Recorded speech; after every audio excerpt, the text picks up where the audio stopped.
அரிசி மாவு வச்சு ஒரு சூப்பரான ஸ்நாக்ஸ் ரெசிபி பார்க்கலாமா? ஒரு பவுலில் அரை கப் அரிசி மாவு, 2 டேபிள் ஸ்பூன் பால் பவுடர், ஒரு பிஞ்ச் உப்பு, 1 டேபிள் ஸ்பூன் பட்டர் போட்டு நல்லா பிசைஞ்சு விட்ருங்க.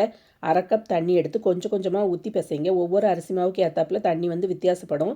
உங்களுக்கு வந்து சாஃப்டான மாவை வரலனா கூட 1 டேபிள் ஸ்பூனோ 2 டேபிள் ஸ்பூனோ தண்ணி சேர்த்துக்கோங்க. நல்லா சாஃப்டான மாவை பிசைஞ்சு எடுத்துக்கோங்க. மாவுலேருந்து கொஞ்சம் கொஞ்சமாக எடுத்து ஃபஸ்ட்டு உருண்டையாக உருட்டிட்டு உள்ளங்கையில் வச்சு இதே மாதிரி ஷேப் பண்ணி எடுத்துக்கோங்க. அடுப்பில் ஒரு பேன் வச்சு எண்ணெய் நல்லா சூடானோன்னே உருட்டி வச்சுருக்கதெல்லாம் போட்டு நல்லா எல்லா பக்கமும் கோல்டன் ப்ரௌன் கலரில் வரது வரை கிளறி விட்டு நல்லா கோல்டன் ப்ரௌன் கலரில் வந்தோடனே எண்ணெயெல்லாம் வடிச்சிட்டு தனியாக எடுத்து வச்சுக்கோங்க.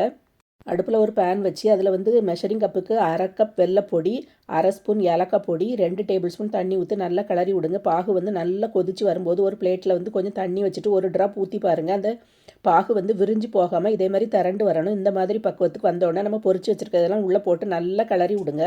வெள்ளைப்பாகு வந்து எல்லா இடத்துலையும் நல்லா கோட் ஆகணும். சூடாக இருக்கும்போது கொஞ்சம் இழுத்தது மாதிரி இருக்கும். நல்லா ஆற வச்சுருங்க. வெளியே நல்லா கிறிஸ்பியாக இருக்கும், உள்ளே சாஃப்டாக இருக்கும். கண்டிப்பாக ட்ரை பண்ணி பாருங்கள்.